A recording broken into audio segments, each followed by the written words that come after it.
तो hello channel, welcome back to my guys. उम्मीद आप लोग खैरियत से होंगे। या एक न्यू सीरीज, लेकिन भड़कना मत, क्योंकि देखो हम टी बैट यानी कि the beginning after the end पर तो काम कर रहे हैं, लेकिन मैं चैनल को भी डेली अपलोडर रखना चाहता हूँ। इस वजह से क्योंकि आजकल मेरी रीच बहुत डाउन जा रही है, मुझे लगा न्यू सीरीज डालने के बाद ठीक हो जाएगी। तो इस पर प्यार दिखाना, क्योंकि ये मैंने एवी ही चूज नहीं करा। स्टोरी बड़ी ही मस्त है, क्योंकि इसमें एक बंदा जो कि अवेकेंड नहीं हुआ और वो एक अनाथ है, तो कुछ लोग उसे पकड़कर मिथिकल बीस्ट को पकड़ने के लिए एक चारे के तौर पर उसके सामने फेंक देते हैं। बाद में वही बंदा, उसकी जान पता नहीं कैसे बच जाती है, लेकिन ये आपको स्टोरी में पता चल जाएगा। एक एक करके मिथिकल बीस्ट को अपना पेट बनाने लगा और फ्रॉम नोबडी टू समबडी वो आखिर एक गॉड बन जाता है। और अब आगे देखना दोस्तों, आपको बड़ा मजा आएगा, और साथ में मेरे सेकंड चैनल को भी सब्सक्राइब कर लेना। तो अब चलो अपनी वीडियो की ओर बढ़ते हैं। तो स्टोरी की शुरुआत बड़ी ही खूबसूरत जगह से होती है। एक लेक का नजारा हम देखते हैं, जहाँ पर कोई हमारे मेन कैरेक्टर को आशु नाम से बुला रहा था। हाँ व्यूवर्स, इस कैरेक्टर का नाम आशु है, जो कि हमारे इस स्टोरी का मेन प्रोटैगनिस्ट है। जिस बंदे ने उसको आवाज लगाई थी, तो वो दरअसल और कोई नहीं बल्कि आशु के फादर थे। वो कहने लगे, आशु बेटा तुम क्या कर रहे हो? तुम इस तरह बेवकूफों की तरह एक जगह पर खड़े होकर क्या साबित करना चाहते हो? हाँ मुझे भी बताना कि तुम किस चीज को लेकर इतना सोच रहे हो। तो हाँ व्यूवर्स, ये आशु हमारे मेन प्रोटैगनिस्ट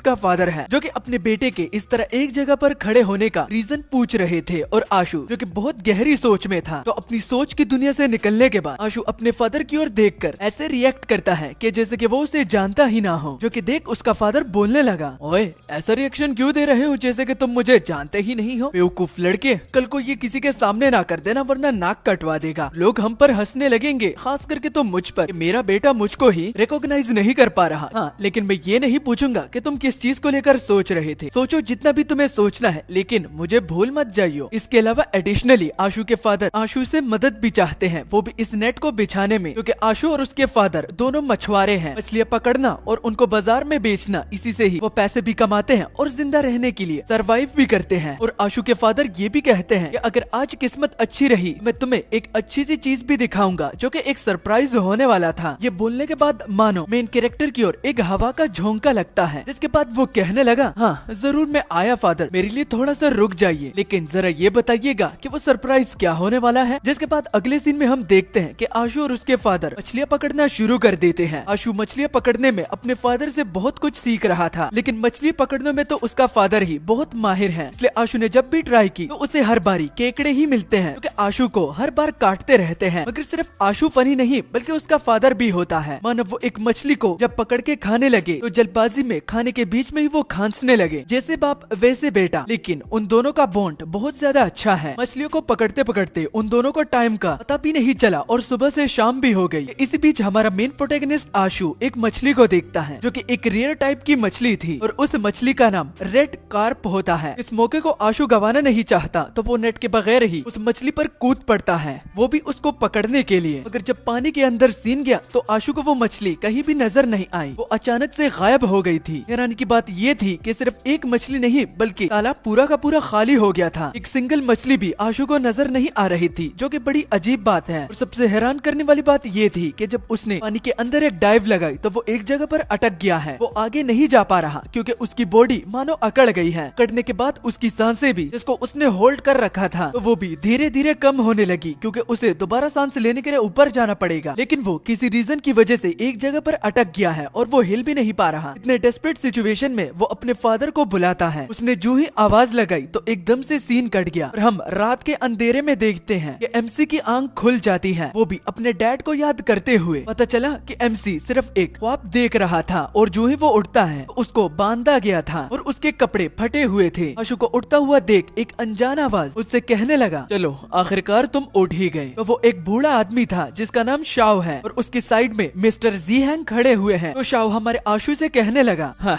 तुम अभी तक अपने फादर को लेकर सपने देखते हो, कितनी अफसोस की बात है। तुम दोनों ने मेरे साथ क्या किया है, और मेरे हाथ को क्यों बांधा गया है? मुझे जल्दी से छुड़ाओ, मैं विलेज के सारे लोगों को बता दूंगा कि तुम दोनों ने मुझे इस तरह बांध के रखा हुआ है। मगर आशु की बात को शाओ इग्नोर करता हुआ जी हैंग की तारीफ करने लगा। अरे मिस्टर जी हैंग, आपके दिमाग का तो कोई जवाब भी नहीं, कितने चालाक हो यार आप। बहुत खूब, मुझे आप पर बहुत ज्यादा प्राउड हो रहा है। आपने कितना अच्छा चाल चला है इस बच्चे को ट्रिक करके गाइड करने के लिए। मगर रियलिटी प्रायोरिटी आपकी तो ये थी कि इस बच्चे को तुम एक चारे के तौर पर इस्तेमाल करना चाहते हो, वो भी इस रिवर के अंदर मॉन्स्टर को पकड़ने के लिए। इसी को मैनिपुलेट करना और प्लान में उसको चारे की तरह इस्तेमाल करना आपके लेवल का तो कोई भी नहीं है मिस्टर जी हैंग। चाहे कुछ भी हो जाए लेकिन आपका दुश्मन तो मैं कभी भी नहीं बनना चाहता। जिसके बाद शाओ दोबारा से आशु से कहने लगा कि अगर वो सोना चाहता है तो वो सो सकता है, क्योंकि वो ज्यादा देर तक जिंदा नहीं बचने वाला और मिस्टर जी हैंग उसे पूरी उम्र के लिए सुलाने का प्लान बना रहे हैं। तो जब तक उसके पास टाइम है तो वो अगर सोते हुए बिताना चाहता है या फिर कुछ करके तो वो जल्दी से करे, क्योंकि उल्टी गिनती शुरू होती है। मगर हमारा आशु तो कुछ और सोच रहा था, वो उसी सपने को लेकर था जो कि कुछ देर पहले वो देख रहा था। क्योंकि अब हमें आशु की रियल आइडेंटिटी के बारे में पता चलता है। आशु इतना काम इसलिए है क्योंकि वो इस दुनिया का नहीं है, वो रीइंकार्नेट होकर इस बच्चे की बॉडी में आ गया है और आए हुए आशु को एक मंथ हो गया है, क्योंकि इस आशु बॉडी के बंदा ऑलरेडी ही एक बीमारी की वजह से मर गया था, इसलिए उसकी जगह पर मैं आशु की बॉडी में हूँ। एडिशनली जो ओरिजिनल आशु था तो और भी हमें उसके बारे में पता चलता है, जैसे कि उसकी माँ उस वक्त ही मर गई थी जब आशु को उन्होंने जन्म दिया था और बाद में उसकी परवरिश उसके फादर ने की है। बाप और बेटे का बॉन्ड इतना ज्यादा मजबूत हो गया था जिससे आशु को अपने सपनों में भी फादर याद आते हैं, क्योंकि ओरिजिनली उसके फादर एक बीमारी की वजह से मर गए थे, मगर बॉन्ड मजबूत होने की वजह से फीलिंग को आशु की बॉडी भुला ही नहीं पा रही और अब वो इस रीइंकार्नेट हुए आशु के पास अटक गई है और जब भी वो सोता है तो दोबारा से उसका फादर नींद में आ जाता है। मगर अब हमें इस रीइंकार्नेट हुए बंदे के बारे में भी पता चलता है कि अपनी दुनिया में वो भी एक मरीज था और अपनी आखिरी सांसों में उसने अपने पास किसी को भी नहीं देखा। आसपास के पेशेंट्स के पास जब उनकी फैमिली आती थी तो उनसे उसको बहुत ज्यादा जलन होती थी, मगर चाहे वो कुछ भी कर ले जलने से कुछ भी फायदा नहीं। और जब वो इस दुनिया में आया तो तकरीबन उसको 1 महीना हो गया है और उसने आशु की बॉडी के साथ अडेप्ट करना शुरू भी कर दिया था। बस मिस्टर जी हैंग ने उसे एक चारे के तौर पर इस्तेमाल किया और आज वो इतनी बड़ी मुसीबत में फंस गया है, क्योंकि आशु का रियल मकसद यहाँ पर जी हैंग को सिर्फ तालाब पर ले जाने का था, न कि एक चारे के तौर पर उनकी मदद करने का। मगर इस 1 मंथ में रीइंकार्नेट हुए आशु को बहुत कुछ पता चलता है कि ये दुनिया, इसमें काफी अलग अलग चीजें हैं और एक्स्ट्रा ऑर्डिनरी भी, और वो एक्स्ट्रा ऑर्डिनरी यहाँ इस वर्ल्ड में इस्तेमाल होने वाली पावर्स है जिनको इस्तेमाल करके इंसान एक नेक्स्ट लेवल पर पहुंच सकता है, अपने स्टैट्स को बढ़ा सकता है और जो भी अपने स्टैट्स को आगे बढ़ाने में सक्षम होता है और इस पावर को इस्तेमाल करना जानता है तो उसको कल्टीवेटर्स कहते हैं। मगर ट्विस्ट की बात ये है कि न सिर्फ इंसान बल्कि यहाँ के जितने भी मॉन्स्टर्स और जानवर हैं तो वो भी कल्टीवेट कर सकते हैं और कल्टीवेट करने के बाद वो पूरी तरह से इवॉल्व हो जाते हैं, वो भी अपने ट्रेनिंग और कल्टीवेशन के बलबूते पर। और जो जानवर भी कल्टीवेट कर सकते हैं और खुद को अपने दम पर इवॉल्व किया हुआ है तो उनको एक अच्छा नाम भी दिया गया है। तभी जी हैंग बीच में चिल्लाने लगे, वो आ रहा है, जल्दी रेडी रहना, ओके। शाओ की फटके हाथ में आ गई क्योंकि वो उसको वाटर मॉन्स्टर बुला रहा था, सिंपली एक क्रोकोडाइल, लेकिन शाओ उसे वाटर मॉन्स्टर बुलाता है। आशु ने जब उस वाटर मॉन्स्टर को देखा तो वो उनके बोट के चारों ओर चक्कर लगा रहा था और वो बहुत बड़ा है। वो एक बवंडर बनाना चाहता था जिससे उनकी बोट धीरे धीरे करके अनबैलेंस होने लगी, जो कि देख मिस्टर जी हैंग, जो कि अब तक काफी ज्यादा शाना बन रहे थे, तो उनके पैरों तले जमीन घिसक गई और वो अपने मन ही मन बोलने लगे, डैम इट, मुझे तो ये किसी ने बताया ही नहीं था कि ये मॉन्स्टर इतना ज्यादा लंबा होने वाला है। मुझे लगा कुछ छोटा मोटा होगा, लेकिन बाप रे ये तो बहुत बड़ा है। सिर्फ मिस्टर जी हैंग ही नहीं बल्कि शाओ की भी लड़कियों की तरह चीखें निकलने लगी, नहीं ये बहुत बड़ा है, इसका मुकाबला हम कैसे करेंगे मिस्टर जी हैंग, वो देखिए वो स्ट्रेटली हमारी तरफ ही आ रहा है, कुछ करिए ना। तो जी हैंग अब सीरियस होकर, क्योंकि वो अपनी नाक नहीं कटवाना चाहता, तो वो फाइट करने के लिए रेडी हो जाता है और वो खुद को दिलासा देता हुआ ये कहने लगा, लगता है जिस मौके का मैं इंतजार कर रहा था तो वो आ गया है। हमें जी हैंग के बारे में मालूम होता है कि उसने पूरे 10 सालों तक कड़ी मेहनत की है और अब वो खुद को परखने वाला है कि इन 10 सालों में वो कितना ज्यादा स्ट्रॉन्ग बन गया है। उसने जैसे ही स्टैंड लिया और अपना हिट लैंड करने के लिए जैसे ही आगे बढ़ा, जो कि जी हैंग के हिसाब से पूरी दुनिया को बदलने वाला है, तो हम उस क्रोकोडाइल को भी देखते हैं जिसका मुंह इतना बड़ा था और वो खुद भी कि जी हैंग उसे देखकर उसकी पैंट गीली हो गई और कुछ करने से पहले ही जी हैंग का दी एंड हो गया, वो भी फटाक से। क्रोकोडाइल ने जी हैंग को पूरी तरह से खा लिया, जो कि देख शाओ के भी पैरों तले जमीन घिसक गई और वो अब और भी ज्यादा जोर जोर से चीखने लगा, क्योंकि वो मरना नहीं चाहता, ऐसे तो नहीं, और यहाँ पर तो बिल्कुल भी नहीं। ये तभी उसे चारे यानी कि आशु की याद आ जाती है। पीछे मुड़कर उसने जैसे ही आशु को देखा तो आशु समझ गया कि यहाँ पर ये बूढ़ा उसी को ही इस्तेमाल करेगा अपनी जान बचाने के लिए। आशु ने बोट को पकड़ा हुआ था ताकि वो पानी में ना गिरे, तो शाओ उसे जबरदस्ती गिराने के लिए आशु के हाथ पर एक चाकू मारता है, जो कि उसके आर पार हो गया और एक जोर की लात देकर वो उसे पानी में फेंक देता है ताकि खून की स्मेल को सुनकर वो वाटर मॉन्स्टर आशु के पास ही आ जाए। जैसे जैसे वो नीचे जाता गया तो आशु और बोट के बीच में उतना ही फासला बढ़ता गया। हालांकि उसके हाथ भी बंधे हुए थे और पानी में होकर वो हेल्प मांग रहा था, जो कि ऑब्वियस सी बात है कि कोई भी नहीं सुनने वाला।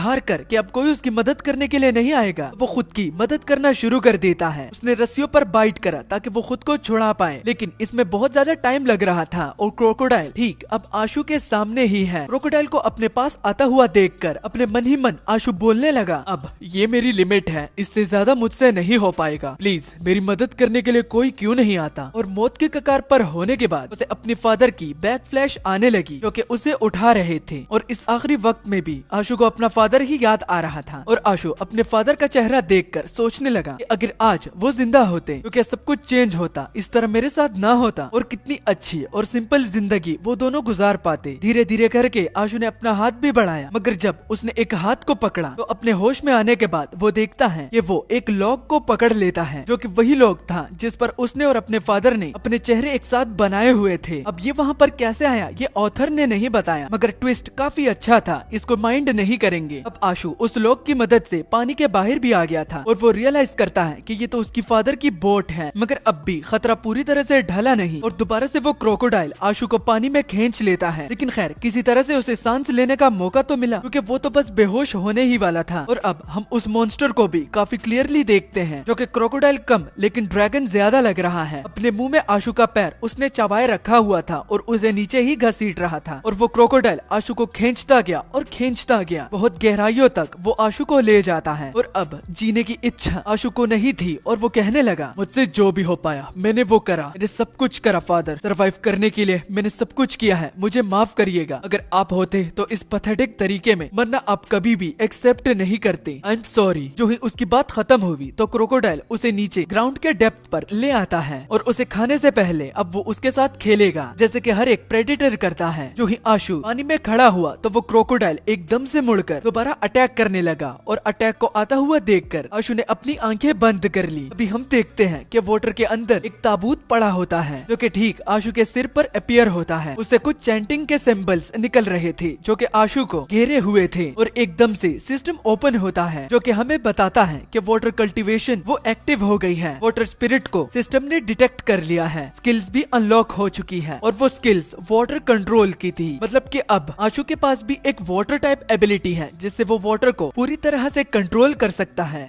जिसके बाद मजीद हमें सिस्टम बताता है कि वाटर स्पिरिट अवेलेबल है, एक्वेटिक मंकी एक्टिवेट हो गया है और अवेकनिंग पूरी तरह से सक्सेसफुल हो गई है। बस बॉडी को सिर्फ रिकवर किया जा रहा है, रिकवर करने के बाद होस्ट उठ जाएगा। क्योंकि सिस्टम ने आशु की बॉडी को रिकवर किया तो उसकी आंखें खुल गई और with in a milli second वो ये कहने लगा, अब तक तो मुझे मर जाना चाहिए था, मैं यहाँ पर क्या कर रहा हूँ और मैं अभी तक पानी में जिंदा कैसे हूँ, मेरे साथ क्या हो रहा है, क्या मैं उस क्रोकोडाइल के हाथों मरा नहीं। वो अपने हाथ और पैर को मारने लगता है, वो भी सिर्फ ये पता लगाने के लिए कि वो किसी प्रकार सपने में तो नहीं जिस तरह के उसने पहले देखा था। वो पता भी चल जाता है कि वो कोई सपना नहीं देख रहा और हाथ और पैर मारते वक्त आशु को ये भी फील होता है कि वाटर बहुत ज्यादा लाइट है। मतलब कि आप लोगों ने इस लॉ के बारे में तो जरूर सुना होगा कि पानी में जितना नीचे जाओगे तो प्रेशर उतना ज्यादा बढ़ता जाएगा। अगर अब जबकि आशु पानी के बहुत ज्यादा नीचे है तो प्रेशर इतना ज्यादा लाइट क्यों? उसे ऐसा लग रहा था कि पानी का रेजिस्टेंस बहुत ज्यादा कम है, हालांकि बाकी चीजों पर पानी का रेजिस्टेंस अभी भी ज्यादा है। अभी वो सिस्टम को नोटिस करता है और वो बोलने लगा, ये मेरे आंखों के सामने क्या फ्लोट कर रहा है, ये क्या चीज है? तो सिस्टम आशु को बताने लगा कि इस स्किल का नाम फ्लो ऑफ वाटर कंट्रोल है, जिससे तुम पानी को मैनिपुलेट कर सकते हो, वो भी पानी के करंट्स को भी। तुम्हारी फिजिकल बॉडी को कुछ भी नहीं होगा, तुम ऐसे हुए जैसे कि पानी के एक गॉड जिसको पानी का प्रेशर छू भी नहीं पाएगा। कंट्रोल ऑफ वाटर के साथ साथ आशु ने ये भी नोटिस करा वो तो नॉर्मली सांस भी ले रहा है, इसका मतलब वो पानी के अंदर सांस भी ले सकता है। इस चीज से उसे एक बहुत बड़ा झटका लगा कि आखिर एक इंसान पानी के अंदर कैसे सांस ले सकता है। शायद इस वजह से कि सिस्टम एक्टिवेट हो गया है और उसके पूरे वुंड्स यानी कि जख्म भी हील हो गए हैं, वो भी पानी के अंदर होकर। ये चीज बहुत ज्यादा हैरान करने वाली थी। ये तभी आशु पीछे से उस क्रोकोडाइल की प्रेजेंस को फील करता है, जो कि अब तक जिंदा है। पीछे मुड़कर उसने जैसे ही देखा तो उस क्रोकोडाइल ने अपना मुंह खोला हुआ था, जो कि देखकर आशु बहुत ज्यादा डर गया और वो चीखता तो है लेकिन वो अभी तक जिंदा कैसे है, इसी का ही पता लगाने के लिए जब आशु ने अपनी आंखें खोली तो वो वो देखता है वो जब डर रहा था तो उसके हाथों की फॉर्मेशन कुछ ऐसे बन गई कि उस करंट ने जिसको वो सिस्टम के बलबूते पर कंट्रोल कर सकता है तो कुछ बाइंडिंग्स बन गई जिसने उस क्रोकोडाइल को अटैक के बीच में ही रोक दिया और जगड़ लिया। लेकिन अब तक बेवकूफ एमसी को ये समझ में नहीं आ रहा था कि इस वाटर को वो ही कंट्रोल कर सकता है। उसे ये सब कुछ मजाक लग रहा था और अब उसकी आंखें खुलने लगी, सब कुछ साफ साफ अब उसे समझ में आ रहा था। यहाँ तक कि ये कि जितना एक मंथ उसने यहाँ पर गुजारा है तो जिस सिस्टम के बारे में उसने सुना है जो कि सिर्फ कल्टीवेटर्स ही यूज कर सकते हैं तो शायद ये वही सिस्टम होगा। इस सिस्टम को लेकर उसके पास नॉवेल्स में भी काफी ज्यादा ज्ञान होता है जो कि उसने अपनी पिछली लाइफ में पढ़ा है। अब इसका मतलब ये कि इस सिस्टम की मदद से आशु को पानी में कोई भी नहीं हरा सकता और पानी में लिमिटेशंस उसके लिए बिल्कुल भी नहीं है। लिमिटेशंस कैसी ही होगी कि वो पानी तक को कंट्रोल कर सकता है मगर वो क्रोकोडाइल इतना इजी अपोनेंट नहीं। वो बाइंडिंग से खुद को छुड़ाने लगा जो कि देखकर आशु बोलने लगा, अच्छा तो इसका मतलब ये है कि मैं पूरी तरह से यहाँ पर अमर नहीं हूँ। स्किल की भी एक लिमिट है जिसको अब ये क्रोकोडाइल कुछ देर में खुद को छुड़ा लेगा। और जैसे आशु ने बोला तो क्रोकोडाइल खुद को छुड़ा भी लेता है और छुड़ाने के साथ साथ वो एकदम से उस पर झपटा भी मारता है। अब पानी में एक इंसान के लिए रोच करना बहुत मुश्किल होता है लेकिन आशु एक एक्सेप्शन है क्योंकि वो पानी में होकर ही उसकी मूवमेंट बहुत ज्यादा तेज हो गई थी। इसी हेल्प से तो उसने वाटर मॉन्स्टर के अटैक को डॉज कर लिया। मगर अब उसको जल्द से जल्द इस क्रोकोडाइल को सबक सिखाना होगा क्योंकि अगर वो इसी तरह ही डॉज करता रहा तो कुछ भी नहीं होगा, बस वो अपना टाइम वेस्ट ही करता रहेगा। तभी उसके दिमाग में एक आइडिया आया जो कि इस क्रोकोडाइल को कंट्रोल करने का था ताकि वो फुली आशु के लिए सबमिट कर दे जिससे वो उसका हर एक ऑर्डर मानेगा। मगर क्या वो ऐसा कर सकता है तो वो खुद भी डाउट में है। तो उसने जैसे ही सोचा तो सिस्टम ने आशु को ये बताया कि एक तालिस्मान है जो कि ब्लड डोमिनेंट कहलाता है, वो स्किल एक्वायर्ड हो गई है। मतलब कि यहाँ पर सिस्टम आशु को सुनकर ही उसके हिसाब से ही उसके लिए वो तालिस्मान बना रहे हैं। बस अब आशु को वाटर के फ्लो को कंट्रोल करके उस तक पहुंचना होगा और इस स्किल को एक्टिवेट करना होगा, फिर बाद में देखा जाएगा कि इसने काम करा या नहीं। क्रोकोडाइल से दूर भागने के लिए आशु पीछे चला जाता है, वो भी बड़ी तेजी से, और क्रोकोडाइल भी ये देखकर उसका पीछा करने लगा, वो भी बड़ी तेजी से। और अब वो क्रोकोडाइल उसके बहुत ज्यादा करीब आ गया था जो कि देखकर हमारे मेन प्रोटैगनिस्ट ने वाटर ऑफ फ्लो को दोबारा से एक्टिव करा। इससे पहले तो वो वाटर के करंट को इमोबिलाइज करता है, वो भी अपने हिसाब से। दोबारा से कुछ वाटर की बाइंडिंग्स बन गई और उस क्रोकोडाइल को दोबारा से उस बाइंडिंग में जगड़ लिया। मगर अब की बार बाइंडिंग्स बहुत वीक थी तो वो उसे तोड़कर एक बड़े ही जोर का झपटा मारता है जिसको किस्मत से आशु डॉज कर लेता है। और अब क्रोकोडाइल उसके बहुत ज्यादा करीब था और जो स्किल सिस्टम से उसको मिली है जिसका नाम ब्लड डोमिनेंट तालिस्मान है तो वो उसको एक्टिवेट कर देता है। और एक्टिवेट करते ही वो उसके सिर पर अपना हाथ रख के उस तालिस्मान को एक्टिवेट कर लेता है। तालिस्मान के एक्टिवेट होने के बाद वो क्रोकोडाइल बड़ी ही तेजी से स्विम करने लगा। मगर मानो या ना मानो लेकिन हमारा मेन प्रोटैगनिस्ट एकदम चिपक गया था, वो उसे जाने देने का कोई सवाल भी नहीं छोड़ेगा। ये तभी हम देखते हैं कि उसकी एक आंख बिल्कुल उस क्रोकोडाइल में बदल रही थी जो कि वो रियलाइज नहीं कर पाता क्योंकि अब सिर्फ स्पिरिट पावर की ही बैटल हो रही है, एक स्पिरिचुअल बैटल जिसमें वो क्रोकोडाइल को या तो अपने कंट्रोल में लाएगा या फिर वो उसे यहीं पर ही मार डालेगा। धीरे धीरे करके स्पिरिचुअल पावर उस क्रोकोडाइल की बहुत ज्यादा बढ़ती गई। उसकी आंख अब कम्प्लीटली तौर पर क्रोकोडाइल की आंख का रूप ले लेती है जो कि समझने के बाद आशु बोलने लगा, लगता है कि मैं हारने वाला हूँ लेकिन नहीं, मैं नहीं हार सकता, मैं जीना चाहता हूँ, मुझे जीने दो। जीने के डेस्पिरेशन ने स्पिरिचुअल पावर में इजाफा किया। तालिस्मान की पावर को वो और भी ज्यादा बढ़ाने लगा और चिल्लाते हुए अपने मन में ये बोलकर, ये बीस्ट, इसको मैं अपने लिए सबमिट करके ही छोड़ूंगा, तुम्हारा पीओ भी यहाँ पर क्यों ना आ जाए लेकिन तुम मेरे ही बनकर रहोगे। जो ही उसने ये बोला तो वो अपने तालिस्मान की पूरी पावर वो यूज कर लेता है और उसके अंदर जो स्पिरिचुअल पावर बढ़ गई थी तो उससे आशु को बहुत ज्यादा मदद मिली। जिसके बाद सीन शिफ्ट होकर हम देखते हैं पानी के ऊपर का सीन जिसपे हम देखते हैं आशु को जो कि पानी से बाहर निकलकर खांस रहा था। वो काफी खुश था कि उसने सरवाइव कर लिया है बहुत मुश्किल फाइट को। अभी उसने अंडर वाटर जो लड़ा है उसकी सांसें फूल रही थी और वो क्रोकोडाइल उसी को ही देखता ही जा रहा था। तो पता चला कि उस मुशक्कतों के बाद आखिरकार उसने इस क्रोकोडाइल को सबमिट कर लिया है और अब ये क्रोकोडाइल उसका ही मानेगा। एक बहुत ही बड़ी अकॉम्प्लिशमेंट है और कुछ स्टैट्स जो कि इस क्रोकोडाइल के बारे में है तो मैं यहाँ पर छोड़ रहा हूँ। तुम लोग अगर इंटरेस्टेड हो तो वीडियो को पॉज करके तुम पढ़ लो। तो हाँ, उस बीस्ट को पूरी तरह से टेम करने के बाद आशु उससे ये कहता है, अब तुम्हें इसी तालाब में रहकर मेरे हर एक ऑर्डर का तुम्हें पालन करना होगा और जब भी मैं तुम्हें बुलाऊं तो तुम्हें दौड़ते हुए, भागते हुए, स्विम करते हुए जैसे भी आना है लेकिन मेरे पास पहुंचना है। समझ गए या फिर नहीं? तो क्रोकोडाइल ने अपना सिर हिलाया, मतलब कि हाँ, वो समझ गया। जिसके बाद आशु अपने मन ही मन ये कहने लगा कि जब वो रिकवर हो जाए तो इस बीस्ट और आशु के बीच में एक स्पिरिचुअल कनेक्शन बन गया है तो तब वो उसे बुला सकता है। अभी के लिए स्पिरिचुअल एनर्जी बहुत कम है तो अगर वो दूर चला गया तो वो बुला नहीं पाएगा। जब रिकवर होगा तो तब यहाँ पर आकर वो इस स्पिरिचुअल कनेक्शन को दोबारा यूज करेगा। जब वो यहाँ यहाँ पर आएगा भी या फिर नहीं। ये हमें बताने के बाद वो उस बीस्ट को वापस पानी में जाने का ऑर्डर दे देता है, जो कि मानकर वो चला भी जाता है। और अब आशु के जाने का टाइम भी हो गया था, बहुत रात हो गई है और घर की ओर जाने से पहले वो बाजार से अपने लिए कुछ चीजों को भी खरीदना चाहता है, क्योंकि उसे बड़ी भूख लग रही थी। लकीली उसकी मेमोरी से जितना वो बता सकता है तो उसका घर इतना दूर नहीं है, बस कुछ ही किलोमीटर्स को उसे पैदल चलकर अपने घर पर वो पहुंच भी जाएगा। जबकि हमारा सीन दोबारा उस बीस्ट पर गया तो हम देखते हैं कि वो अपनी कल्टीवेशन की जगह पर जाता है, जो कि एक केव थी और वहाँ पर काफी टाइप के प्लांट उगे हुए थे, जो कि शायद स्पिरिचुअल प्लांट कहते हैं, जिनमें माना होती है। और कल्टीवेशन वाले इन माना प्लांट्स को खाकर अपनी कल्टीवेशन की स्पीड को बढ़ाते हैं। जितना प्लांट रेयर होता है तो कल्टीवेशन की माना उतनी ज्यादा प्योर होती जाती है। जिसके बाद सुबह हुई और हम देखते हैं कुछ लोगों को, जिनमें शाओ भी शामिल था और वो उन लोगों को कहीं और गाइड कर रहा था। और एडिशनली हम शाओ के मुंह से एक स्टुअर्ट जीहेंग का नाम भी सुनते हैं, जिनको शाओ कहीं और गाइड करने के लिए ले जा रहा था। स्टुअर्ट जीहेंग बहुत ज्यादा गुस्से में होते हैं। बाकी के लोग स्टुअर्ट जीहेंग को जानते नहीं और उनको देखकर वो क्यूरियस होने लगे कि आखिर ये कौन है और ये आशु के घर क्यों जा रहा है। तो उसका दूसरा बंदा जो कि उसके पास खड़ा होता है तो वो इन दोनों को जानता है, और अगर वो आशु के पास जा रहे हैं तो इसका मतलब वो बड़ी मुसीबत में फंस गया। इसी बीच हम देखते हैं एक न्यू कैरेक्टर को, जिसका नाम लीबो होता है और वो आशु का दोस्त भी है। वो भी समझ गया कि उसका दोस्त एक बड़ी मुसीबत में फंस गया है, जिसका वो अकेले तो सामना नहीं कर पाएगा। तो जब सीन दोबारा शाओ और स्टुअर्ट जीहेंग पर गया तो वो आशु के घर के सामने थे। दरवाजे के सामने खड़े होकर शाओ अपने मन ही मन बोला, अगर वो बच्चा मर गया है तो मैं उसके पूरे खजाने को ले जाऊंगा जो भी उसके घर में है, क्योंकि उस कमीने की वजह से मुझे बहुत प्रॉब्लम हुई, तो इतना तो मैं डिजर्व करता ही हूँ। और वो जीहेंग को भी सोचने लगा कि अगर यहाँ पर उसकी हालत आज ऐसी है तो वो उस कमीने जीहेंग की वजह से है, जो कि पता नहीं 10 सालों के लिए पता नहीं कहाँ ट्रेनिंग कर रहा था। कुछ करने से पहले ही उसका तो खत्म हो गया। उसने धड़ाम से दरवाजे को तोड़ दिया और एक गुंडे की तरह उनके घर में इन्फिल्ट्रेट किया, जैसे कि वो उसकी खुद की प्रॉपर्टी है।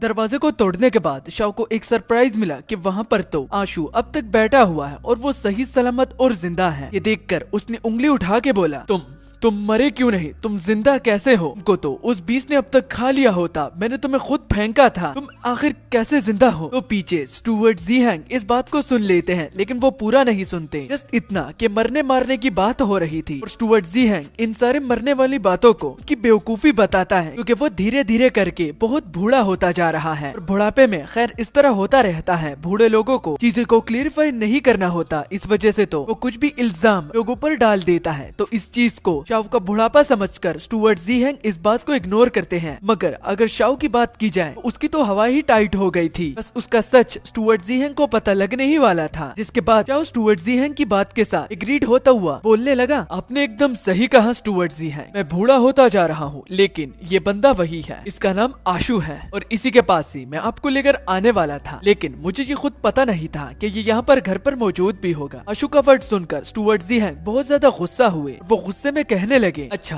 तो तुम हो वो आशु जिसके घर हम आने वाले थे। हाँ, अभी तक जिंदा हो, लगता है किस्मत तुम्हें मरने नहीं दे रही, वो तुम्हें और जलील और जलालत की जिंदगी से गुजारना चाहती है, इस वजह से तो आज तुम जिंदा हो। शाओ भी स्टुअर्ट जीहेंग की बातों के साथ एग्रीड होता हुआ बोलता है, आपने बिल्कुल सही कहा, क्योंकि ऊपर वाला अच्छे से समझता है कि एक बुरे इंसान के साथ कैसे सलूक करना है। ये इस जिंदगी में जलील होता जाएगा, बेइज्जती खाता जाएगा, जब तक पूरी तरह से पनिशमेंट खत्म ना हो जाए। ये इसकी सबसे बड़ी डिवाइन पनिशमेंट है। बाद में स्टुअर्ट जीहेंग अपने बंदों से आशु को पकड़ने का बोलते हैं, जाकर इस आशु को पकड़ लो। स्टुअर्ट जीहेंग के बंदों ने बिल्कुल वैसा ही करा और आशु जिसको स्टुअर्ट जीहेंग के लोगों ने पकड़ लिया था, तो वो कंफ्यूज होकर बोला, आप यहाँ पर क्या कर रहे हो और मुझे इस तरह पकड़कर आप मुझे कहाँ ले जाना चाहते हो? वो रेजिस्ट कर रहा था। तभी एक जोर का मुक्का सीधा उसके पेट पर लगता है, क्योंकि और किसी ने नहीं बल्कि शाओ ने दिया था। और वो बोलता है, बकवास बंद कर दे कमीने, अब तक बकवास करता रहेगा। और एडिशनली शाओ जीहेंग के मरने का भी आशु को ही करार देता है कि इस वजह से मास्टर जीहेंग मरे थे, क्योंकि उनको मौत के पास लेकर जाकर ये यहाँ पर खुद वापस आ गया और मास्टर जीहेंग मर गए। तो बस शाओ इल्जाम डालता ही गया और यहाँ तक वो उसको मर्डरर भी बुलाने लगता है कि तुम एक खूनी हो, तुमने उस बंदे को मरवाया है जिसको विलेज की सेफ्टी के लिए बुलाया गया था, जो कि उस मॉन्स्टर से इन लोगों को निजात दिलाने वाला था। और अब इतना बड़ा नुकसान तुमने करवाया है, इसकी भरपाई तो तुम्हें करनी होगी, क्योंकि तुम्हारी वजह से वो खतरा अभी तक मंडरा रहा है, उसका अभी तक खात्मा नहीं हुआ। तो अब तुम क्या करोगे? भला आखिर इंसान कब तक अपनी बेइज्जती को सुने और झूठ पे झूठ अपने सिर लगता हुआ देखे। तो अब आशु भी बोलने लगा, देखो बूढ़े, मुझे अच्छे से पता है कि तुम यहाँ पर क्या कर रहे हो, लेकिन क्या सच में वो मैं ही था जिसने मास्टर जीहंग को मरवाया है? तुम वहाँ पर मौजूद थे ना, तो झूठ पे झूठ क्यों बोल रहे हो? अपना सच छिपाने के लिए तुम और कितना झूठ मेरे सिर पर डालोगे? क्लियरली तुम दोनों ने मुझे एक बेट की तरह इस्तेमाल किया, ये बात क्यों नहीं बताते? मास्टर जीहंग मेरी वजह से नहीं बल्कि तुम्हारी वजह से मरे हैं। क्योंकि सुन, शाओ बड़ा ही गुस्सा हुआ और वो भड़कते हुए बोला, बकवास बंद कर,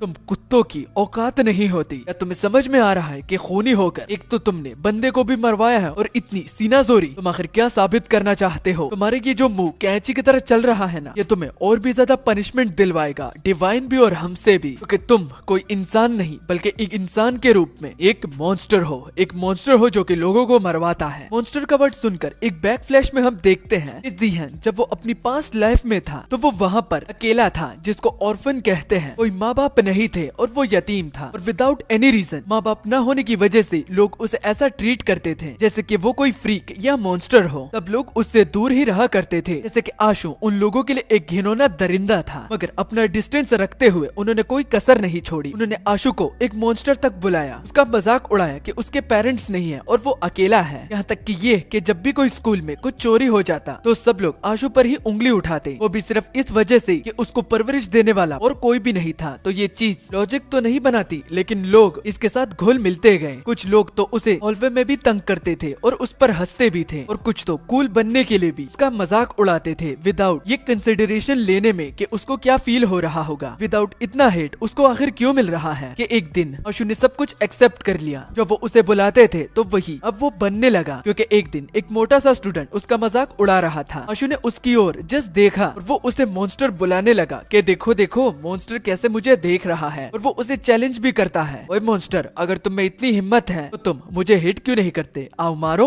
मारो ना मुझे, मारो ना। तो यही वो सेंटेंस था जिसने आशु को बदलने पर मजबूर किया, और जो वो चाहते थे और जो वो बुलाते थे एक मॉन्स्टर, तो आशु वही बनने लगा। एक बार आशु ने उस मोटे बंदे को एक जोर का मुक्का दिया, उसके मुंह से खून भी निकलने लगा। इस चीज में आशु को एक सेटिस्फेक्शन फील होने लगी। इवन अगर वो वहाँ पर थोड़ा और देर रुकता तो वो वहाँ का मॉन्स्टर ही बन जाता, क्योंकि उसमें स्ट्रेंथ थी, लेकिन उसने कभी किसी को बुली नहीं करा। और आज दोबारा उसके साथ ये हो रहा है, तो वो अपनी पावर को छुपाएगा नहीं, क्योंकि छुपाने का फायदा ही क्या, ये रोज इस तरह करेंगे और आशु को टारगेट ही करेंगे, क्योंकि हार मानना ये आशु के नेचर में नहीं है। और ये वो सबको बताता है कि कभी भी हार मत मानना। जो ही उसने ये कहा तो वो स्टुअर्ट जीहंग के सबऑर्डिनेट से भी खुद को चढ़ाकर शाओ को सीधा एक हेड बम्प देता है, जिससे शाओ की हालत खराब हो गई। वो शाओ को एक साइड फेंक कर मटके को भी अपने सिर पर मारता है, जिससे उसके अंदर स्टोर हुआ पानी भी गिर जाता है। और अब जैसे कि पानी उसकी खासियत है, तो अगर अपनी पावर को रिवील करने के बाद ये उसे मॉन्स्टर क्यों ही ना बुलाने लगे, और उसके बाद कंफर्म हो जाए कि मैं एक मॉन्स्टर हूँ तो मॉन्स्टर ही सही, क्योंकि अब बर्दाश्त की हद खत्म हो गई। और अगर बाद में उसकी जिंदगी बहुत खराब होती गई और एग्जीक्यूट भी उसको करना पड़ा, वो खुशी खुशी एक्सेप्ट कर लेगा। लेकिन यहाँ पर इन लोगों को मौत के घाट उतारने के बाद ही जो ही आशु ने ये बोला तो वो वाटर को दोबारा से कंट्रोल करने लगा। और शाओ जो कि अब घबरा रहा है, वो आशु से बोला, तुम्हारी आखिर हिम्मत कैसे हुई मुझ पर हमला करने की? स्टुअर्ट जीहंग, आपने देखा ना कि आपके सामने एक मॉन्स्टर मुझ पर हमला कर रहा है। मैं तो कहता हूँ कि जल्द ही मानोर मास्टर के पास इसे ले जाते हैं, ताकि इसकी वो हेकड़ी निकाल दे। और बाद में एक खुरापाती आइडिया उसके दिमाग में आता है, जिसको वो स्टुअर्ट जीहंग को बताता है, लेकिन ये अभी के लिए एक सीक्रेट है। मगर काफी घिनौना चेहरा बनाकर शाओ ने ये बोला, और स्टुअर्ट जीहंग, हमें लोगों की भी तो जरूरत है ना, और ये एक अनार्थ भी है, इसके पेरेंट्स भी नहीं, तो ये एक परफेक्ट सब्जेक्ट है। क्या कहते हो, मैंने कुछ गलत भी तो नहीं कहा? तो शाओ की बातों के साथ स्टुअर्ट जीहंग भी एग्रीड करते हैं और वो बोले, हाँ तुमने बिल्कुल एकदम सही कहा। ओए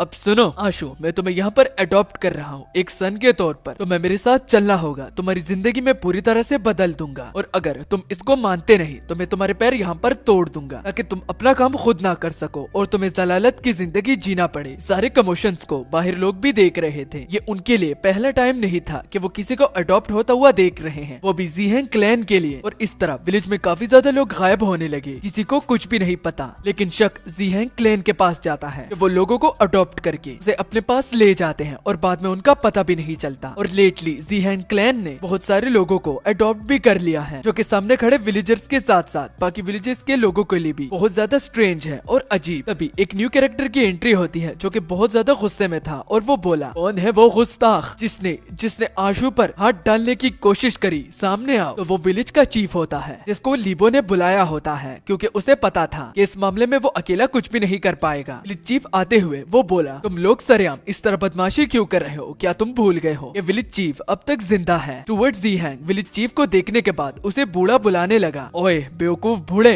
तुम यहाँ पर क्या कर रहे हो। एक तो बूढ़ा और ऊपर से बेवकूफ उसे बुलाकर वो बहुत ज्यादा गुस्से में हो जाता है और वो उसे बताने लगा कि चाहे ये बूढ़ा कोई आम विलेज का चीफ ही क्यों ना हो, लेकिन वो दाशुन डायनेस्टी से है। दाशुन डायनेस्टी, अब मुझे इसके बारे में ज्यादा तो नहीं पता, लेकिन जो भी इसके मेंबर होते हैं तो उनसे सब लोग तमीज से बात करते हैं। और यहाँ पर स्टुअर्ट ज़ीहैंग इस तरह अगर बोलेगा तो उसे पनिशमेंट दे दी जाएगी, जो कि सुन स्टुअर्ट ज़ीहैंग बहुत ज्यादा फ्रस्ट्रेट हुए। मगर विलेज चीफ की बातें नहीं रुकी, उसने एक पे एक धमकी दी कि दाशुन डायनेस्टी के एक ऑफिशियल के साथ अगर तुम इस तरह बदतमीजी करोगे तो मेरी बात लिख कर ले लो कि तुम्हारे मास्टर के साथ साथ तुम्हें भी एक अपोलॉजी लेटर लिखने पर और मेरे मुंह पर अपोलॉजी कहने पर मजबूर कर सकता हूँ। अगर मैंने तुम्हारी रिपोर्ट करी तो लीबो भी अब चीफ को रोकता है, क्योंकि अब कुछ ज्यादा ही हो रहा था। लेकिन इन सब बातों के बावजूद भी स्टुअर्ट ज़ीहैंग विलेज चीफ को एक बूढ़ा घूसट, वो भी बेवकूफ वाला बुलाता है। मगर अब उसकी आंखें जब उस विलेज चीफ ने खोल दी तो वो आज के लिए आशु को तो छोड़ रहा है, लेकिन वो दोबारा उसके पास जरूर आएगा, वो भी अकेले में, और उसे अपने साथ ले जाएगा, क्योंकि ये मैटर यहाँ पर खत्म नहीं होता। वो जैसे ही वापस जाएगा तो अपने मास्टर को बोलकर वो इस इन्वेस्टिगेशन को आखिरी दम तक लड़ेगा और आशु को सजा भी दिलवाएगा। ये कहकर वो अपने सबऑर्डिनेट्स के साथ निकल जाता है। मगर जाने से पहले चाऊ जो होता है वो हमारे आशु को बोलता है कि तुम्हारे बाप की तरह तुम भी किसी अच्छे चीज को अप्रिशिएट नहीं करते और तुम भी उनकी तरह कुत्ते की मौत मरोगे। अपनी बात को बोलकर शाओ भी उनके साथ निकल पड़ा और विलेज चीफ अब आशु के बारे में पूछते हैं कि उसे ज्यादा चोट तो नहीं लगी, क्योंकि ये लोग इन लोगों ने जैसे कहा कि बाद में ये आएंगे तो वो जरूर आएंगे, इसलिए वो ज्यादा मुसीबत में पड़ने से आशु को रोकते हैं। आशु थैंक यू ग्रैंडपा बोलकर उनकी बात का पालन करने के लिए वादा करते हैं कि वो इस बात को हमेशा याद रखेगा। और अब जबकि मैटर सोल्व हो गया है, वो भी टेम्पररी, तो लीबो भी विलेज चीफ को अपने साथ ले जाता है। और अब उनके जाने के बाद आशु अपने मन ही मन ये कहता है कि ये फर्स्ट टाइम नहीं है, वो दोबारा से आएंगे और ये दोबारा से रिपीट होता रहेगा। अगर मैं इसका कुछ करूंगा नहीं तो फ्यूचर में ये लोग जब तक मैं मरता नहीं तो मुझे टारगेट करते ही रहेंगे। विलेज चीफ ने एक बारी तो उसकी जान बचा ली, लेकिन आखिर कब तक, क्योंकि उनके पास खुद भी इतना टाइम नहीं बचा, तो वो हर बारी उसकी मदद नहीं कर पाएंगे। इसलिए तो अब आशु ठान लेता है कि वो स्ट्रॉन्ग बनकर ही दिखाएगा। ये सिस्टम का मिलना ये फेट की एक निशानी है कि वो अपनी किस्मत को बदल सकता है। ये तभी सिस्टम पर बताया जाता है कि वाटर एसेंस डिटेक्ट है। पेट के एवोल्यूशन में उन्होंने वाटर एसेंस का इस्तेमाल करा है। वाटर एसेंस का आशु को कुछ भी समझ में नहीं आया और जब उसने स्टेटस विंडो खोला तो उसे उसकी जेब खर्ची के बारे में बताया जाता है कि उसके पास 0 पैसा है। जो उसका पेट है तो वो हिल नहीं सकता, और जो सिस्टम का ताबूत है उसका फ्यूजन लेवल 5% है।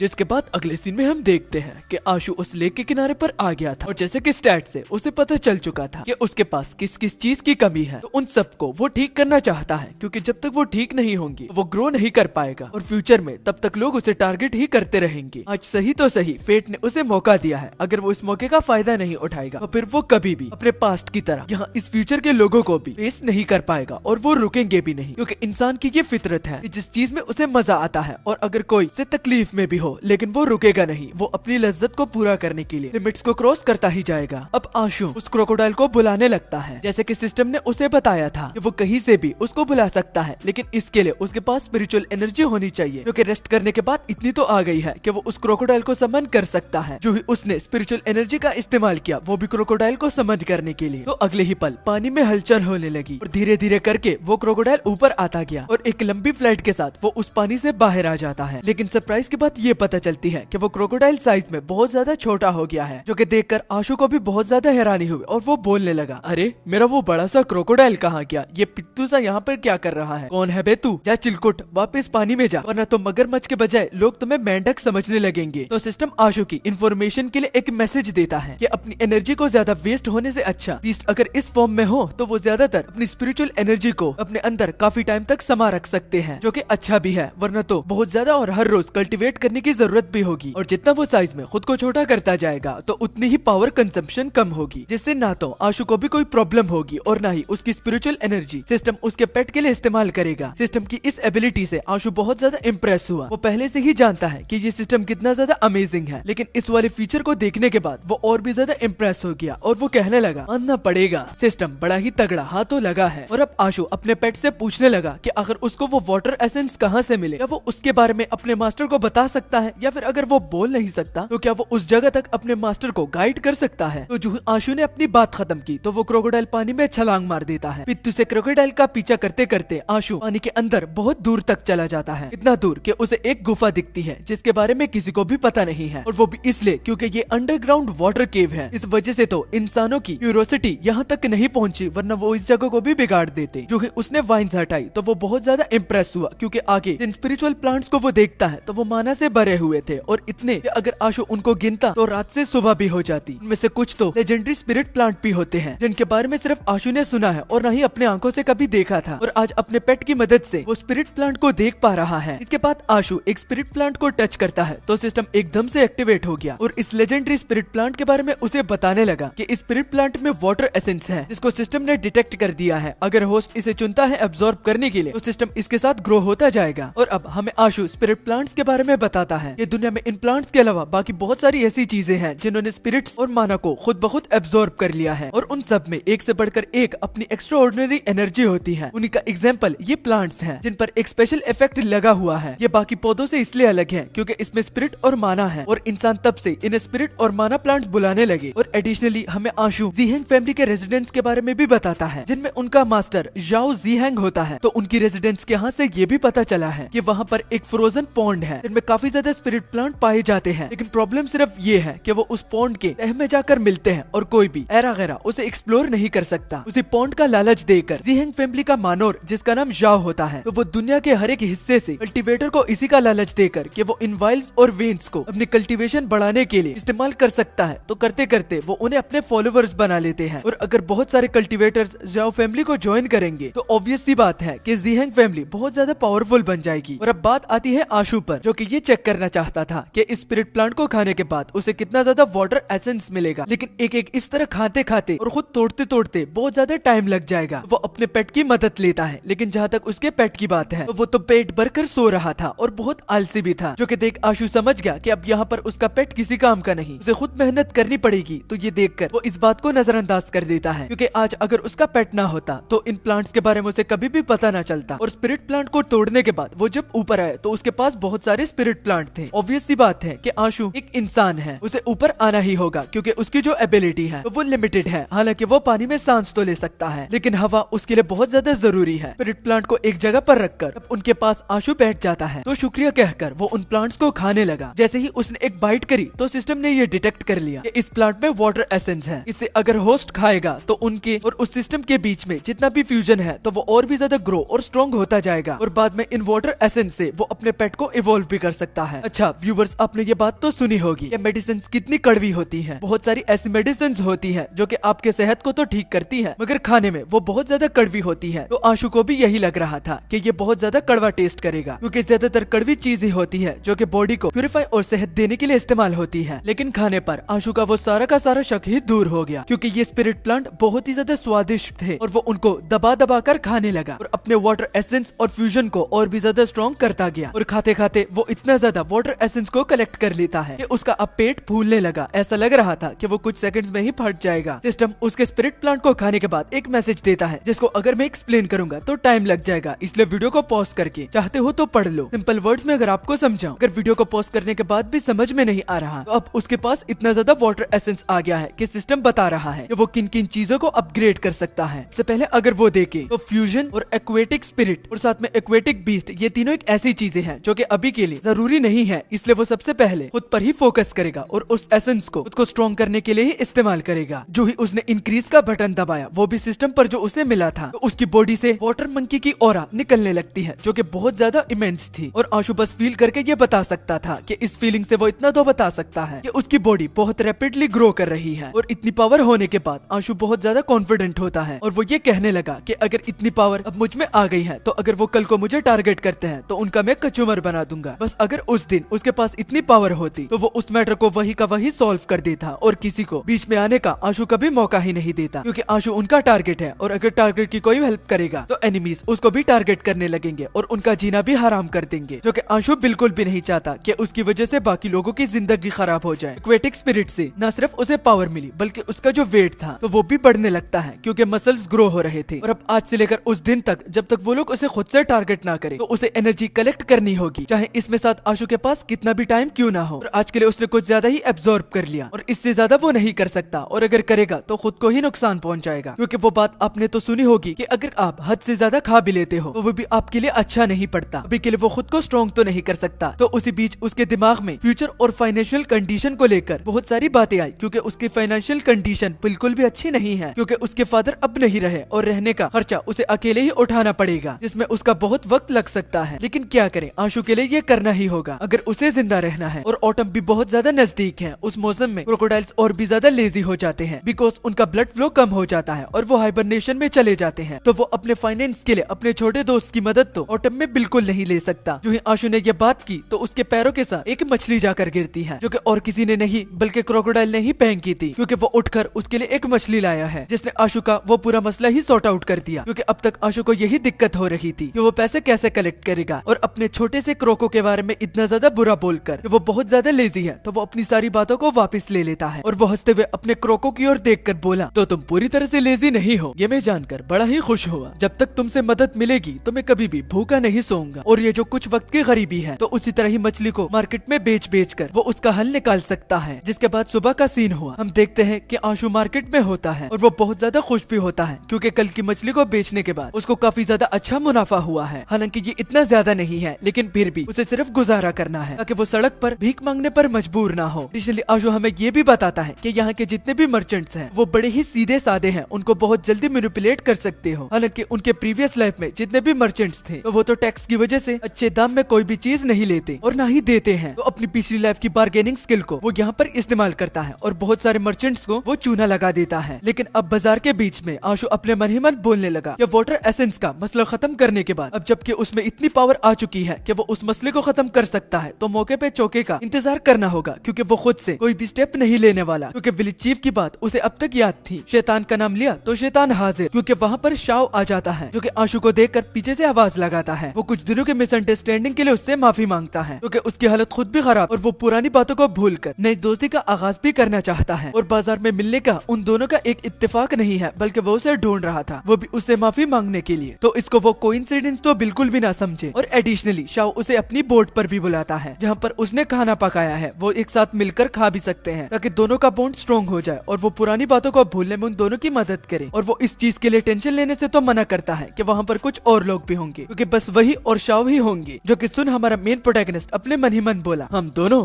तो मुझे लगता है कि ये एक गोल्डन अपॉर्चुनिटी है। अच्छा हुआ कि तुम खुद ही मेरे पास चलकर आ गए। और एक घिनौनी सी स्माइल देता हुआ आशु कहता है कि हाँ क्यों नहीं, अगर सिर्फ वही दोनों होंगे तो वो घबराएगा नहीं और वो खुल के बात कर पाएगा और मिसअंडरस्टैंडिंग भी दूर हो जाएगी। और अब चलते हैं आशु के सिस्टम को देखने के लिए कि अब उसके पास क्या क्या है। खर्च करने के लिए उसके पास 8 कॉपर कॉइन्स हैं। उसका छोटा क्रोको अब इमोबिलाइज है और जो उसका वाटर फ्यूजन है वो 7.5% पर आ गया है। पहले से उसने काफी ज्यादा प्रोग्रेस किया है, जो कि बहुत बड़ी अच्छी बात है। इसी बीच हमारा सीन जाता है पास्ट में, जहाँ हम देखते हैं शाओ को, जिसकी हालत बहुत ज्यादा खराब थी और उसकी हालत खराब होने की वजह स्टुअर्ट ज़ियांग खुद ही है, जो कि उस पर बहुत ज्यादा गुस्सा है। हालांकि अब तक शाओ एकदम ठीक था और उनके ही सपोर्ट में था, लेकिन अब वो उसे क्यों मार रहे हैं। तो पता चला कि रिसेंटली मेंशन में जितने भी एक्सपेरिमेंट हो रहे हैं तो उनमें काफी ज्यादा प्रॉब्लम हो रही है और उन एक्सपेरिमेंट में बहुत सारे लोग मारे भी गए हैं, जो कि बिल्कुल भी अच्छी खबर नहीं। मेंशन वाले लोगों के पास मेडिकल मटेरियल्स कम हो रहे हैं और अब यहाँ पर स्टुअर्ट ज़ियांग का मेडिकल मटेरियल से इंसानों का मतलब था जिन पर वो एक्सपेरिमेंट करते हैं। और अब हमारे लिए वही बात क्लियर हो जाती है कि शाओ ने स्टुअर्ट ज़ियांग के कानों में जो खुसर बुसर किया था वो भी आशु के खिलाफ कि वो उसे अडॉप्ट कर सकते हैं। तो उनका यही मतलब था कि वो उसे एक मेडिकल मटेरियल की तरह इस्तेमाल करना चाहते हैं। और स्टुअर्ट ज़ियांग ये खुद भी चाहते हैं कि उस तरह के मेडिकल मटेरियल्स जितने भी यहाँ आसपास तुम्हें नजर आए तो उनको यहाँ पर भेज दो। जिसके लिए शाओ कुत्तों की तरह बोलता है कि मैं समझ गया और वो वादा करता है कि वो आशु को उस मेडिकल मटेरियल का एक हिस्सा जरूर बनाकर छोड़ेगा। और वो यहाँ तक डर के मारे इतना भी कह देता है कि वो उसे कल ही लेकर आ जाएगा। ये बात जैसे ही शाओ कहता है तो स्टुअर्ट ज़ियांग उसके कानों में आकर बोलने लगे, अगर तुम ऐसा कर लेते हो तो मैं खुद तुम्हें पर्सनली रिकमेंड करूंगा एक इमोर्टल बनने में। जितने भी एक्सपेरिमेंट पर काम करने वाले हैं तो वो तुम्हें इमोर्टल बना देंगे। कि सुन शाओ के चेहरे पर एक खुशी सी दिखती है। वो बोला, क्या सच में? तो ज़ियांग का जवाब हाँ में होता है कि वो झूठ वाला उससे क्यों बोलेगा। तो एक इमोर्टल बनने का सपना सब सबका होता है, लेकिन आखिर उसको अचीव करने के लिए जी हैंग फैमिली क्या कर रही है, क्योंकि किसी को इमोर्टल बनाना इतना आसान नहीं। मगर इतनी खुशी में हम शाओ को देखते हैं कि वो एकदम पागल हो रहा था, क्योंकि ये उसका सपना था और उसका सपना अब आंसू को हवाले करने के बाद ही पूरा हो जाएगा। ये कहते हुए वो अपने कपड़ों को भी फाड़ देता है, जिसके बाद हम उसकी बॉडी पर कुछ सिंबल्स को देखते हैं और वो एक जोर की चीख लगाता है जो कि बहुत ज्यादा डरावनी थी और ऐसा लग रहा था कि वो एक म्यूटेंट में बदल चुका है, मतलब कि एक ज़ॉम्बी। और चीखते हुए जी हैंग ये बोलता है, मुझे अमर बनने से कोई भी नहीं रोक पाएगा। जिसके बाद सीन प्रेजेंट पर आ जाता है, जहाँ शाम हो रही थी और बोर्ड पर आंसू और शाओ बैठे हुए थे। आंसू को डिस्ट्रैक्ट करने के लिए शाओ सीनरी पर फोकस करने का कहता है कि सीनरी कितनी अच्छी है और कोई शिप भी आसपास नहीं है, तो बहुत ज्यादा अच्छा व्यू दिख रहा है। चलो अब मैं तुम्हें बातें कर करके तुम्हें पकाना नहीं चाहता, क्योंकि खाना रेडी है। अब इसको खाने के बाद हम दोनों के बीच में जितने भी कॉन्फ्लिक्ट्स और ग्रजेस होंगी तो वो इस खाने के फिनिश होने के साथ साथ वो भी फिनिश कर देंगे। लेकिन अब भी आंसू को शक हो रहा था और वो पूछने लगा, क्या तुम सच बोल रहे हो कि यहाँ पर आसपास कोई शिप भी नहीं है? मुझे तुम पर यकीन नहीं है, इसलिए मुझे माफ करना अगर तुम्हें मेरी बातें बुरी लग रही हो। तो आंसू के सवाल के रिस्पॉन्स में शाओ ये कहता है, ऑफ कोर्स मैं जानता हूँ और मैं बुरा बिल्कुल भी नहीं मानूंगा, क्योंकि पास्ट में मैंने तुम्हारे साथ बहुत ज्यादा बुरा किया है और इस वजह से तो मैं तुमसे अपोलोजाइज कर रहा हूँ कि इस कॉन्फ्लिक्ट को अभी का अभी खत्म करते हैं और शिप की घबराहट में तुम अपने खाने को मजे से खा ना पाओ। तो पहले से बता दूं, मैं ऑलरेडी चेक कर चुका हूँ कि आसपास कोई शिप भी नहीं है। ये कहकर हमें शाओ के खुरापाती आइडिया के बारे में भी पता चल जाता है, जो कि वो हमें खुद बताता है, वो भी अपने मन ही मन ये कहकर कि of course as long as तुम ये पी लो और ये फिश खा लो, जब तक तुम मर नहीं जाते और तुम्हारा गला चीखते चीखते पट नहीं जाता, तो तुम्हें यहाँ पर कोई भी नहीं सुनेगा, इसलिए फिक्र मत करो। मेरा प्लान भी यही है कि तुम्हारी चीख को कोई सुन नहीं पाए, तो बेफिक्र रहना। इसका मतलब शाओ ने खाने में कुछ मिला दिया है। जो ही शाओ की ये बात कंफर्म हुई तो आंसू उठ खड़ा हुआ, वो भी बड़े गुस्से में, क्योंकि अब उसका स्टेप लेने की बारी आ गई है। उसने अपनी एबिलिटी को यूज करा, जो कि देखकर शाओ के पैरों तले जमीन खिसक गई और वो कहने लगा, आखिर तुम ये क्या कर रहे हो? और देमर अपनी वाटर एबिलिटी को वो उसके चेहरे पर चिपका देता है, जिसमें उससे सांस लेने में दिक्कत हो रही थी, क्योंकि ऑब्वियस सी बात है पानी में इंसान सांस नहीं ले सकते। और टाइम के साथ साथ शाओ का दम घुटता गया और सांस लेने में उतनी ही तकलीफ बढ़ती गई और देखते ही देखते आंसू को अपने सामने शाओ बेहोश हो जाता है। मगर वो पूरी तरह से मरा नहीं था, क्योंकि हम रात के अंधेरे में उसकी आंखों को दोबारा खुलता हुआ देखते हैं। मतलब कि आंसू ने उसको पूरी तरह से मारा नहीं है, लेकिन उसकी हालत बहुत ज्यादा खराब थी। जैसे उसको होश आया और उठने की कोशिश करा तो उसको पता चला कि आंसू ने उसे रस्सियों से बांध दिया है और वो हिल भी नहीं सकता, जो कि देखकर वो बहुत ज्यादा घबरा गया। लेकिन पता चला कि आंसू उसके ठीक सामने बैठा हुआ है और वो सेम बात उसी से ही कहता है जो कि फर्स्ट एपिसोड में शाओ ने आंसू से कही थी, जिसमें शाओ ने आंसू को बांधा हुआ था, बिल्कुल सेम रस्सियों की मदद से। अगर तुम चाहो तो तुम सो सकते हो, क्योंकि अब तुम्हारे पास ज्यादा टाइम नहीं है, और फिक्र मत करना, मैं तुम्हें तंग भी नहीं करूंगा जैसे कि तुमने मुझे करा था। शाओ एकदम से डर गया और अब वो आंसू से बोलता है कि उसे क्या चाहिए, यहाँ पर उसको बांधने का आखिर उसका मकसद क्या है। तो आंसू उसकी थैली को हिलाते हुए कहने लगा, इस थैली में जितने पैसे हैं तो इसका मतलब है मैं काम के बदले काफी पैसा दिया गया है, वो भी मुझे जी हैंग फैमिली में ले जाने के लिए। तो अगर तुम बुरा ना मानो तो वो तो टारगेट मैं हूँ, और अगर तुम्हारा प्लान बैकफायर हो गया है तो इसका मतलब इस पैसा को मैं ले सकता हूँ, और एटलीस्ट इतना तो मैं डिजर्व करता हूँ, क्योंकि मैं ही टारगेट हूँ उनका जिसको तुम यहाँ पर ले जाने के लिए आए थे। और एटलीस्ट ये इतने ज्यादा पैसे हैं कि इससे काफी दिनों का मेरा खर्चा भी निकल जाएगा। अब इसी घबराहट में शाओ चिल्लाने लगा कि आखिर आंसू उसके साथ क्या करने वाला है। शाओ उसे कुछ एक्सप्लेन करना चाहता था, लेकिन आंसू उसको भाव ही नहीं डालता और वो बस कुत्तों की तरह तड़पता हुआ उसको भीख मांगने पर मजबूर करता है। आखिर में आंसू से बताने लगा कि क्या उसने ये रिकॉग्नाइज कर लिया कि ये जगह कहाँ पर है, और अगर उसने रिकॉग्नाइज नहीं किया तो वो आसपास की जगह को सराउंड क्यों नहीं करता, शायद उसकी मेमोरी ताजा हो जाए। तो शाओ ने बिल्कुल वैसा ही करा, क्योंकि अब जिंदगी की डोर अब आंसू के हाथों में है। इंस्पेक्ट करने के बाद शाओ को ये समझ में आ गया था कि ये तो वही जगह है जहाँ पर आंसू को बांधा गया था और एक बेट की तरह से इस्तेमाल करने वाले थे, मगर उस वाटर मॉन्स्टर को वो पकड़ नहीं पाए। यही बदकिस्मती थी। और जैसे ही उसने वाटर मॉन्स्टर का नाम लिया तो अगले ही पल आंसू का पेट बाहर आ गया, जो कि अपने फुल साइज में था। वाटर मॉन्स्टर को दोबारा देख शाओ के पैरों तले जमीन खिसक गई और उसका मुंह खुला का खुला ही रह गया, क्योंकि वो पहली बार तो बच गया, लेकिन इस बार वो कैसे बचेगा। मगर उसके सरप्राइज के तौर पर वो उतना जल्दी उसे मारने वाला नहीं है। वो क्रोकोडाइल को पेट करने लगता है और शाओ को बोलने लगा, हाँ इसको तुम एक वाटर मॉन्स्टर से जानते हो, लेकिन अब ये मेरा पेट है। ये तुम्हारे लिए एक वाटर मॉन्स्टर तो हो सकता है, लेकिन इसको मॉन्स्टर बुलाने की तुम्हारी हिम्मत भी कैसे हुई? तुमने खुद बोला ना कि मैं एक मॉन्स्टर हूँ, एक मॉन्स्टर का पेट मॉन्स्टर ही हो सकता है। अब ये समझने के बाद कि आंसू सच में एक मॉन्स्टर है, वो भी इंसान की खाल में, तो वो तेज तेज और जोर जोर से मॉन्स्टर मॉन्स्टर चिल्लाने लगा। वो पूछने लगा कि क्या सच में वो एक मॉन्स्टर है। तो उसकी पैंट गीली हो गई और वो आंसू से कहता है कि प्लीज उसे मत खाना, और आंसू को जो भी जानना है तो वो उसे बता देगा, वो भी A to Z। ये बात कहते हुए शाओ अपना सिर भी पटक रहा था। तो अब आंसू को भी कुछ सवाल पूछने थे, तो वो पूछने लगा, और सबसे पहली बात वो बटलर जी हैंग पर करता है कि वो उसे मेंशन में क्यों ले जाने के लिए आए थे, और उसने शहर के लोगों से सुना है कि वो आजकल बहुत सारे लोगों को अपने साथ फैमिली मेंबर बनाकर अडॉप्ट करके ले जाते हैं और उनका फिर बाद में पता भी नहीं चलता। आखिर इतने सारे सर्वेंट्स की किस चीज को लेकर उनको जरूरत है। तो शाओ जो कि अब मौत के कगार पर है, तो वो सब कुछ ट्रूथफुली बताने लगा कि जिन जिन बंदों को भी बटलर ले जा रहा था तो वो दरअसल मेडिकल मटेरियल्स थे और उन मेडिकल मटेरियल्स का इस्तेमाल करके वो खुद को अमर करना चाहते हैं, जो कि एक इंसान के बदले एक इमोर्टैलिटी पिल होती है, जिसको बनाने के लिए एक इंसान को एक पिल में बदलना होता है, मतलब कि रिफाइनिंग। और वो उन सबको इसलिए ले जा रहे हैं क्योंकि वो मोर्टेलिटी की पिल उन एडॉप्टेड लोगों से बनाने का प्लान बना रहे हैं। और इसमें सिर्फ एक नहीं बल्कि बहुत सारे ऑपरेट कर रहे हैं और आसपास जो भी बंदा उससे नजर आता है जो कि अनार्थ हो या फिर उसका कोई जानने वाला ना हो, तो वो एक मेडिकल टेस्ट सब्जेक्ट में बदल जाता है। तो पता लगने के बाद आशु ये कहता है, अच्छा तो इसका मतलब तुम बहुत सारे निर्दोष लोगों को पकड़कर कब का ले जा चुके हो और उसके बदले तुम्हें काफी ज्यादा पैसे भी मिले हैं, मतलब कि यहाँ पर तुम इनोसेंट नहीं हो। जिसके रिस्पॉन्स में शाओ कहने लगा कि हाँ वो मानता है उसने बड़े बुरे बुरे काम किए हैं, लेकिन उसके साथ जबरदस्ती की गई है, उसे फोर्स किया गया था, लोगों को मेडिकल मटेरियल सेलेक्ट करने में उसने मदद की, लेकिन अगर वो नहीं करता तो उसको भी सेम तरीके से मारा जाता। और ये बात वो अच्छे से समझ सकता है कि जब जबरदस्ती की जा रही हो तो बंदा कुछ भी नहीं कर सकता। अब ये वाला पॉइंट कहकर और अपने क्राइम्स को खुद कबूल कर आशु को बहुत ज्यादा गुस्सा आता है और वो कहने लगा, जी हैंग फैमिली के पालतू कुत्ते, तो मैं अगर यहाँ पर मैंने जिंदा छोड़ दिया तो ये मैं एक बहुत बड़ा पाप करूंगा। जितने भी लोगों को तुमने मरवाया है तो उनका बदला यहाँ पर तुम्हें मार कर ही मैं ले लूंगा और उनकी आत्मा को भी मुक्ति मिल जाएगी और इतनी घिनौनी मौत मरोगे कि तुम चाहोगे कि तुम्हें जल्दी से मारा जाए। ये कहकर आशु के पास एक पत्थर होता है जिसको वो शाओ को मारने के लिए रेडी होता है और शाओ ये देखकर आशु से कहने लगा कि रुको मेरी एक और बात सुन लो। तो तब तक आशु ने उसे मार दिया था और आशु उससे कहने लगा कि अब जबकि तुम्हें पता चल चुका है कि मैं एक मॉन्स्टर हूँ और तुमने बहुत कुछ चीजें देख ली है, अगर तुम्हें यहाँ पर जिंदा छोड़ा तो जी हैंग फैमिली के पास जाकर तुम सब कुछ चीजों के बारे में बता दोगे और मेरी इस मिस्टीरियस साइड के बारे में भी, जिसका मैं खुद भी नहीं चाहता कि लोगों को पता चले। सिर्फ तुम लोगों से छुपाने के लिए भी नहीं बल्कि अपने क्लोज वन से भी छुपाना चाहता हूँ। यहाँ पर शाओ को मारने का उसको कोई भी रिग्रेट नहीं हो रहा था, क्योंकि अगर वो यहाँ पर ना मारता तो वो उसको अपने साथ मेंशन पर ले जाता और ऑब्वियस सी बात है मेंशन पे ले जाने के लिए इसने जरूर खाने में कुछ मिलाया होगा। अगर यहाँ पर आज मैं उसको मारता नहीं तो मैं ही इसकी जगह मरता और इसको कुछ भी रिग्रेट ना होता, जिस तरह के मुझे नहीं हो रहा। ये कहकर आशु का जो क्रोको होता है वो उसको पानी में घसीट लेता है और अब आशु को समझ आ गया था कि उनके साथ निपटने के लिए उसे इससे भी बहुत ज्यादा स्ट्रॉन्ग बनना पड़ेगा, जिसके लिए उसे एक स्ट्रॉन्गर बैकर चाहिए ताकि उसके स्ट्रॉन्ग होने तक वो उसे टाइम दे सके, वो भी इस गुंडों से बचाने के लिए। और अगर शाओ की बात की जाए तो उसके पेट पर जो सिंबल था तो उससे उसका पेट फूलने लगा था। और अगर उसके स्टैट्स की अब बात की जाए तो आशु के साथ अब बहुत ज्यादा पैसे हैं, पूरी तरह से फाइनेंशियल कंडीशन उसकी खत्म नहीं हुई, लेकिन पहले के मुकाबले में ये एक बहुत बड़ी रकम है। और अगर क्रोको की बात की जाए तो वो मोशनलेस है और अगर फ्यूजन की बात की जाए तो वो 5% है। अब आई गेस ये कम इसलिए हुआ क्योंकि उसने अपनी एबिलिटी का इस्तेमाल करा, मतलब कि इसे दोबारा रिचार्ज करना पड़ता है। जिसके बाद अगले सीन में हम देखते हैं सुबह सवेरे का वक्त होता है, बहुत अच्छी अच्छी हवाएं और फिजा और सीनरी हमें नजर आती है। सच बात बताऊं तो इस मानवा के मुझे दो चीज बहुत ज्यादा अच्छे लगने लगे हैं, एक ये नेचर की सीनरी को बहुत अच्छे से बनाता है और दूसरा बाप और बेटे का बॉन्ड, जो कि पहले कुछ पैनल्स के लिए ही था लेकिन मुझे बहुत ज्यादा अच्छा लगा। तो यहाँ अब स्टोरी पर आते हैं, देखते हैं कि एक बोट पर पानी से हमारा आशु निकल कर चढ़ जाता है, मगर वो अकेला नहीं होता क्योंकि उसके पास अपना क्रोको होता है, मगर वो बहुत ज्यादा थक गया है। लेकिन उसको एक बात की खुशी थी कि पावर होने की वजह से सब कुछ चीजें बहुत ज्यादा आसान हो गई है, सब कुछ करना बहुत आसान हो गया है। और अगर आप सोच रहे हैं कि शाओ का क्या हुआ, तो उसको 3 दिन हो गए हैं कि उसको आशु ने मारा है, मगर सस्पिशियंस को अवॉइड करने के लिए वो एक मछुआरे की तरह एक्ट कर रहा है जैसे कि वो पहले था, जिसके लिए वो बहुत सुबह सवेरे से निकलता है और देर रात को जाता है और मछली को पैसों के लिए बेचता है ताकि किसी किस्म की सस्पिशियस उस पर ना पड़े। और एडिशनली आशु से हमें ये भी पता चलता है कि वो उस लेक के तो बिल्कुल भी करीब नहीं गया जहाँ पर उसने शाओ को मारा था और क्रोको का वहाँ पर घर है, क्योंकि अगर गलती से भी वहाँ पर उसे कोई देख लेता है तो सस्पिशियंस बढ़ जाएगी। और बोट की सस्पिशियस को छुपाने के लिए उसने शाओ का इस्तेमाल करा कि उसने उन्हें बुली करा और उसकी बोट छीन ली। इस वजह से तो जितने भी विलेजर्स थे तो उनको ये यकीन आ गया, क्योंकि वो उसको हर रोज तंग करता था, तो ज्यादा किसी ने पूछा भी नहीं और ना ही किसी ने शक करा। हालांकि विलेजर्स को मैनिपुलेट करना हमारे मेन प्रोटैगनिस्ट के लिए आसान था, लेकिन अब जीहंग फैमिली इस चीज को इतनी आसानी से जाने नहीं दे सकती, क्योंकि वो उनके लिए एक वाहिद ऐसा मेंबर था जो कि अनार्थ लोगों को कलेक्ट करता था। और मुझे अब तक टेंशन में उन्होंने नहीं पाया, तो वो जरूर की जांच पड़ताल कर रहे होंगे। और शाओ की इस तरह बिना बताए डिसअपीयरेंस की वजह से जीहंग फैमिली अब उसे और भी ज्यादा टारगेट करने लगेगी, क्योंकि शक सीधा मेरे पे जाएगा, क्योंकि लास्ट टाइम वो मुझे पकड़ने के लिए ही निकला था लेकिन मैं सही सलामत और वो गायब है। इसलिए इस कॉन्फ्लिक्ट को अवॉइड करने के लिए और अच्छे से हैंडल करने के लिए उसे जल्द से जल्द एक मार्शल आर्ट्स बनना होगा, वो भी जितना जल्दी हो सके। और सबसे जल्दी मार्शल आर्ट बनने के लिए सबसे आसान रास्ता एक मार्शल आर्ट स्कूल को ज्वाइन करने का है। और जिस जगह पर हमारा मेन प्रोटैगनिस्ट रहता है तो उसका नाम नाम पिनयांग है। यहाँ पर 3 डिफरेंट मार्शल आर्ट स्कूल हैं और सबसे स्ट्रॉन्गेस्ट तीनों में से यांग क्लैन का है। और एडिशनली यांग क्लैन के ऑनर के बारे में आशु ने ये तक सुना है कि उसके पास इतनी ज्यादा पावर है कि वो गोल्ड तक को बीच में से काट सकता है और पत्थरों को भी, वो भी सिंपली अपनी स्ट्रेंथ को यूज करके। इस वजह से तो ना कोई यांग क्लैन के साथ पंगा लेता है और ना ही यांग क्लैन के लीडर को कभी चैलेंज करता है। और जीहैंग फैमिली के चंगुल से बचने के लिए उसे इनमें से एक मार्शल आर्ट स्कूल को ज्वाइन करना होगा और अगर वो ज्वाइन कर लेता है तो जीहैंग फैमिली उसका बाल भी बाका नहीं कर पाएगी, क्योंकि जिस मार्शल आर्ट स्कूल में मैं एक डिसाइपल बनकर जाऊंगा तो अगर उनका डिसाइपल किसी फैमिली की वजह से गायब हो जाता है तो स्कूल के हेड खुद इस चीज को पर्सनली इन्वेस्टिगेट करेंगे और जिसने भी नुकसान पहुंचाया हो उनके डिसाइपल को तो वो उनकी वाट लगा देंगे। मगर अब दिक्कत सिर्फ इस बात की होती है कि उनकी जो फीस है तो वो बहुत ही ज्यादा है। फीस टोटल 5000 कॉइन्स है, लेकिन अभी के लिए हमारे आंशु के साथ सिर्फ 2000 कॉइन्स है। मछुआरे के तौर पर अगर वो इसी तरह ही करता रहा तो बहुत ज्यादा टाइम लग जाएगा, इसलिए या तो उसे जल्द से जल्द पैसे बनाने का रास्ता ढूंढना होगा या फिर उसे एक दिन में 3-4 काम करने पड़ेंगे। क्योंकि देख सुनकर क्रोको जो होता है तो वो अपने मास्टर पर हंसने लगता है, जो कि देख आंशु को भी काफी ज्यादा अच्छा लगता है। और वो ज्यादा फ्यूचर के लिए नहीं सोचेगा, क्योंकि अब जो कुछ करना है वो सोच समझ कर करना है और बस टाइम और सही वक्त का इंतजार करना है। अगर वो इसी तरह ही फ्यूचर के बारे में सोचता रहा तो वो कुछ भी नहीं कर पाएगा। बस जो वो फिलहाल कर रहा है तो उसे वो करना चाहिए। और एडिशनली हमें ये बात भी पता चली है कि उस दिन से लेकर आज तक जब उसकी बॉडी रैपिडली ग्रो कर रही थी तो अब उस पावर के साथ उसकी करंट बॉडी अडेप्ट भी कर रही थी। ना कि सिर्फ स्ट्रेंथ बल्कि उसकी मेंटल पावर जो है वो भी इंक्रीज हो रही थी, कुछ नहीं बल्कि बहुत ज्यादा ही, जो कि उसके आगे में बहुत काम आ सकती है। और अब बहुत सारी बातें कर ली, टाइम को वो और ज्यादा वेस्ट नहीं करना चाहता और अब दोबारा से मछली पकड़ने के काम में वो लग जाता है। पानी के अंदर मछलियों को ढूंढते ढूंढते आशु हमें ये भी बताता है कि जब से उसको सिस्टम मिला है और वो अवेकन हुआ है तो पानी में तैरना और चलना बहुत ज्यादा इजी हो गया है, जो कि एक आम इंसान के लिए बहुत ज्यादा मुश्किल है। और अपने पेट का नाम उसने इमूवेबल रखा है, जिसके साथ वो पानी में रेस भी लगाता है और यही रेस उसको पानी में और भी ज्यादा नेचुरली चलने में और भागने में मदद करती है। और वो ट्रेनिंग को एक फन वे में अपने पेट के साथ कर रहा है। इमूवेबल नाम बहुत ही ज्यादा बोरिंग है तो हम इसे क्रोको ही बुलाएंगे। क्रोको ने जैसे ही रेस का सुना तो उसने सर हिलाकर उसके चैलेंज को एक्सेप्ट करा और वाटर को कंप्रेस करके जो टेक्निक उसने इस्तेमाल करी जिससे वो इतनी तेजी से आगे बढ़ने लगा, तो ये भी उसने क्रोको से सीखी है। क्योंकि क्रोको एक वाटर टाइप एनिमल है तो पानी के बारे में ऑब्वियसली उसे ज्यादा पता होगा। मगर इसकी डिसएडवांटेज भी है, वो तेज तो जा रहा है लेकिन उतना जल्दी ही उसका स्टेमिना कम होता जाता है। मगर चाहे कुछ भी बोलो लेकिन उसकी स्पीड जो आज है तो उसके साथ कोई भी कंपेयर नहीं कर सकता। जो ही उसने ये बात करी तो साइड से एक मछली गुजरती है जो कि इतनी तेज थी कि जिस स्पीड का हमारे मेन प्रोटैगनिस्ट को गुरूर था तो वो उसका तोड़ देती है। उस चीज को देखने के बाद वो पता चलता है कि वो एक मिथिकल फिश है, इस वजह से तो वो इतनी ज्यादा फास्ट गई है। और अब एक मिथिकल फिश क्या होता है तो ये हमें हमारा मेन प्रोटैगनिस्ट बताता है कि इस दुनिया में काफी टाइप के स्पीसीज है जिसको एक्स्ट्रा ऑर्डिनरी पावर की मदद से इवोल्व किया गया है। उनमें से ये मिथिकल फिश आती है और इनको मिथिकल फिश इसलिए भी कहते हैं क्योंकि जो कि पानी की गहराइयों में रहते हैं तो वो पानी के ऊपर लेयर वाली मछलियों से काफी ज्यादा अलग होती है और पावरफुल भी, और माना तो उनमें भर भर के होता है। मिथिकल फिश सिर्फ एक नहीं बल्कि 2 थी। एक को देखना ही इंसानों के लिए एक अजूबे से कम नहीं होता कि यहाँ पर उसे 2 देखने को मिल रही है, जो कि आशु के लिए भी एक बहुत बड़ी अकॉम्प्लिशमेंट है। जो ही आशु उनके करीब जाने की कोशिश करता है तो वो मछलियां उतनी तेजी से आगे बढ़ जाती है। उसको पता चल चुका था कि उसकी लिमिट कितनी थी तो वो उन पर क्रोको को भेजता है, जो कि सुनकर क्रोको एकदम से अपने ओरिजिनल फॉर्म में आ गया और बड़ी ही स्पीड के साथ उन पर हमला करने लगा। उनके ठीक सामने आकर वो दोनों तरफ से इस मिथिकल फिश को पकड़ना चाहते हैं, मगर इस अटैक से भी वो मिथिकल फिश बच जाता है। और अब वो खुद को कोसने लगा कि अगर यहाँ पर उसका आना ही था तो वो अपने साथ मछली पकड़ने वाले जाल को कैसे नहीं लेकर आया। मगर फिर भी उसके पास एक लास्ट ऑप्शन बचता है जो कहता वाटर फ्लो कंट्रोल। जैसे हमारा मेन प्रोटैगनिस्ट वाटर के फ्लो को कंट्रोल कर सकता है और कंट्रोल करके वो उस मिथिकल फिश को जकड़ लेता है और एक तेजी से झपटा मारकर वो उस मिथिकल फिश को पकड़ लेता है ताकि वो खुद को छुड़ाकर उससे भाग ना पाए। जो ही उसने मिथिकल फिश को पकड़ा तो वो अपने नीचे एक बहुत बड़े क्रीचर को नोटिस करता है जो कि सीधा उसको ही देख रहा था। वो इतना बड़ा था कि मैं आप लोगों को क्या बताऊं, लेकिन हमें हमारे बेवकूफ कैरेक्टर को ज्यादा परखना नहीं चाहिए क्योंकि ये खुशी में अंधा हो गया है। मगर अब इसका क्या होगा तो ये तो आगे ही पता चलेगा। आज की मछलियां पकड़ने के बाद हमारे मेन प्रोटैगनिस्ट को किसी किस्म का रिग्रेट नहीं था और वो बहुत ज्यादा खुश है, लेकिन वो अपने नीचे ड्रैगन को भूल गया है जो कि अगले ही पल हमारे मेन प्रोटैगनिस्ट को पकड़कर नीचे ले जा रहा था। वो ड्रैगन है या फिर मछली ये तो ऑथर ने खुद भी कंफर्म नहीं करा, लेकिन चलो इसको ड्रैगन ही समझते हैं। वो एमसी को पकड़कर नीचे की ओर फेंकता है और भी ज्यादा डीपली, और बाद में उसके करीब आकर बड़े ही गुस्से के साथ उसे देखने लगा। गहराई में जाने के बाद वो उस क्रीचर को साफ तरीके से देख नहीं पा रहा था, लेकिन उसे अंदर ही अंदर डर भी लग रहा है। अच्छा, तो दरअसल ये एक कैटफिश है जिसको तुम गूगल पर सर्च भी कर सकते हो, जो कि थोड़ा बहुत ड्रैगन की तरह भी लगता है, लेकिन इसका साइज बहुत ज्यादा बड़ा है और उसने जस्ट सुना था कि इस तरह की बड़ी कैटफिश पूरे इंसान तक को निगल सकती है। तह आज उसका नसीब ही खराब है कि इतने खतरनाक क्रीचर के साथ उसका पाला जो पड़ा है। पानी के अंदर कैटफिश बहुत ज्यादा फुर्तीली होती है और उसको प्रिडिक्ट कर पाना बहुत ज्यादा मुश्किल हो रहा था। कभी एमसी को लगा कि ये जस्ट गुस्सा है, लेकिन कभी उसे ऐसा भी लग रहा था कि पलक झपकाते ही वो उस पर टूट पड़ेगी। कैटफिश ने अपने मुंह में एक बॉल बनाई, वो भी एक वाटर टाइप बॉल, जो कि देखकर आशु समझ गया कि ये उस पर अटैक करने वाली है। तो वो भी अपनी एबिलिटी की मदद से वो उस वाटर बॉल को तोड़ देता है, वो भी सीधा उसके मुंह पर। और अगर ये वाटर बॉल वो अपनी एबिलिटी से तोड़ने का उसके पास चारा नहीं होता तो उसके रिफ्लेक्सेस इतने अच्छे नहीं है कि वो उसको टाइम पर डोज भी कर पाता। मगर अब वो बड़ी सी कैटफिश बहुत ज्यादा गुस्से में आ गई थी और जैसे कि मैंने बताया कि वो बहुत ज्यादा फुर्तीली होती है, तो वो हमारे एमसी के करीब भी आ गई थी, जिसको वो नोटिस ही नहीं कर पाया। और करीब आकर वो हमारे एमसी को एक फटका दे दी है। फटका देने के बाद वो कैटफिश हमारे एमसी पर हंसती भी है, जिसको देखकर एमसी को बड़ा ही गुस्सा आया कि आखिर एक मछली उस पर कैसे हंस सकती है। लेकिन शायद वो कैटफिश भी भूल गई है कि एमसी अकेला नहीं है, क्योंकि हमारा क्रोको आया और अपनी पूंछ की मदद से सीधा उसके चेहरे पर एक चमाट मारता है, जिससे उसकी जीभ बाहर आ गई और वो नीचे की ओर घिसकता ही गया। मगर क्रोको ने अपनी बस नहीं किया, वो दोबारा से उस कैटफिश के करीब गया और उसको जमीन पर बड़ी ही जोर से मार दिया। ये देखकर हमारा मेन प्रोटैगनिस्ट बहुत ज्यादा खुश हुआ और वो अपने पेट को शाबाशी भी देता है। और अब उसका चांस है वो भी इसको अपने लिए सबमिट करने का, यानी कि वो इस कैटफिश को भी अपना पेट बनाना चाहता है। और उसने जो तालिस्मान बनाई थी ब्लड कमांडेड सील, तो वो उस कैटफिश पर इस्तेमाल करता है। लेकिन इस तरह की एबिलिटी को यूज करने पर उसे मेंटल स्टेट की बहुत ज्यादा जरूरत है। तो जैसे मैंने बताया कि मेंटल स्टेट का भी इंक्रीज होना आगे जाकर इसके लिए फायदा होगा। तो अब बस वो सिर्फ उम्मीद ही रख सकता है कि ये मेंटल स्टेट इसको अपना पेट बनाने में इसकी मदद करे। बार बार वार्निंग आ रही थी, मतलब कि मेंटल एनर्जी ओवरलोडेड हो रही थी, लेकिन एमसी रुका नहीं। वो चीखता गया, चिल्लाता गया, लेकिन आखिरकार उस कैटफिश को उसने अपने लिए सबमिट करवा ही लिया। और जब एमसी वाटर के बाहर निकला तो एक तो वो बहुत ज्यादा थक चुका था और उसकी जो मेंटल स्टेट थी तो वो भी ओवरलोड हो गई। उसने कभी भी एक्सपेक्ट नहीं किया था कि वो बड़ी कैटफिश उसकी मेंटल रेजिस्टेंट इतनी ज्यादा होगी। मगर जब हम उस कैटफिश को देखते हैं तो वो बहुत ही ज्यादा बेवकूफ लग रही थी, मगर ये अपने ओरिजिनल फॉर्म में नहीं है। इस वजह से तो ये बहुत ज्यादा बेवकूफ नजर आ रही है। मगर अपने रिवॉर्ड से जो कि आज उसने अपने लिए जीता है, तो इससे एमसी बड़ा ही खुश हुआ। और कैटफिश को इवॉल्व करने के लिए 800 यूनिट्स ऑफ वाटर एसेंस चाहिए, जिससे वो इस कैटफिश को इवॉल्व करने में मदद कर सकता है, जिससे वो इस सादा से कैटफिश को टाइगर हेडेड कैटफिश में बदल सकता है। वो इतनी ज्यादा मोटी थी कि वो उसको चोंकी बुलाता है, जो कि उसके साथ मैच भी करती है और मैं से बदलने भी नहीं वाला। और अब मटके में जो उसके साथ मिथिकल फिश भी थी, तो वो क्रोको को दे देता है उसको खाने के लिए, क्योंकि ये उसका रिवॉर्ड है उसकी इतनी हेल्प करने के लिए। जो कि देख वो कैटफिश भी समझ गई कि अगर आगे से रिवॉर्ड लेना है तो मास्टर की इस टाइप में मदद करनी होगी। बोट में एमसी के साथ बहुत सारी मछलियां थी और वो सबसे पहले छोटी मिथिकल फिश को पकाकर खाना चाहता है कि क्या वो उसकी स्ट्रेंथ को बूस्ट करेगी या नहीं। जैसे उसने खाया तो उसे 18 प्लस वाटर एसेंस मिले और 18 पॉइंट को मिलने के बाद अगर इसको उस स्पिरिट प्लांट के साथ कंपेयर किया जाए तो 18 स्पिरिट प्लांट को खाने के बाद उसे 18 एसेंस मिलेंगे, मतलब कि एक मछली 18 मिथिकल प्लांट्स के बराबर है। और अगर छोटी 18 पॉइंट दे सकती है तो बड़ी 53 या फिर उससे भी ज्यादा देगी। फ्यूजन रेट ऑलरेडी 7.5 रेशो पर है और अगर वो इसी तरह ही मछलियों को खाता गया तो फ्यूजन रेट 10 से भी ज्यादा बढ़ जाएगा। मगर अभी के लिए उसको इतनी जल्दबाजी नहीं करनी, क्योंकि ट्यूशन की फीस जो है उसको भी तो भरना है। अब ट्यूशन से मतलब वो मार्शल आर्ट स्कूल की बात कर रहा हूँ, उसके लिए पैसे जमा करना। मगर आज की जितनी भी मछलियाँ उसने पकड़ी है तो हो सकता है वो फीस भी पूरी हो जाए। और अगर अब उसके स्टैट्स की बात की जाए तो वो बहुत ज्यादा और पहले से बेटर हो गए हैं। और अब एक एडिशनली पेट भी ऐड हो गया है उसकी आगे की जर्नी में मदद करने के लिए। तो हाँ, इसी के साथ इस पार्ट को यहीं पर ही खत्म करते हैं।